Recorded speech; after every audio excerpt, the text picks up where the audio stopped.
यह है रेड सी और इसे ब्लॉक करने की तैयारी की बात की जा रही है।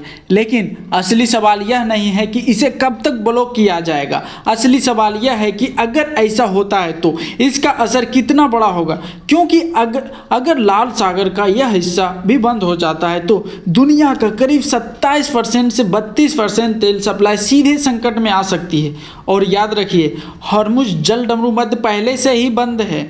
इसी बीच ईरान ने हुतियों को साफ संदेश दिया है कि अगर अमेरिका उसके बिजली और ऊर्जा इंफ्रास्ट्रक्चर को निशाना बनाती है तो जवाब में वे लाल सागर को और तेल मार्ग के रास्ते को ब्लॉक कर दें। हालांकि अमेरिका लगातार ईरान के अंदर एयर स्ट्राइक कर रहे हैं। अगर यह सिलसिला ऐसा ही चलता रहा तो ईरान भी कोई बड़ा कदम उठा सकता है और अगर ऐसा हुआ तो पूरे मिडिल ईस्ट में समीकरण बदल सकता है। 2 दिन के पहले हमले में ही अमेरिका ने चाबहार बंदरगाह पर भी किया था, लेकिन रिपोर्ट्स के मुताबिक एक मैरीटाइम टावर्स को भी नुकसान हुआ, जिसका काम था समुद्र में जहाज़ों को गतिविधियों पर नज़र रखना। लेकिन अब यहाँ पर भारत का भी जिक्र इसलिए ज़रूरी होता है कि क्योंकि भारत ने भी यहाँ पर लगभग $120 बिलियन यानी कि 1000 करोड़ रुपए का निवेश किया है।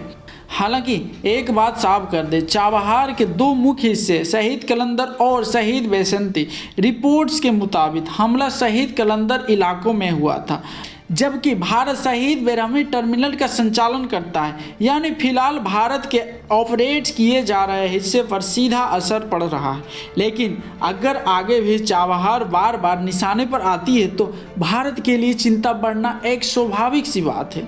और अगर इसी तरफ हालात बिगड़ते रहता है तो इसका असर सिर्फ युद्धों तक सीमित नहीं रहेगा, बल्कि सबसे पहले इसका असर कच्चे तेल की कीमतें पर दिखाई देगी।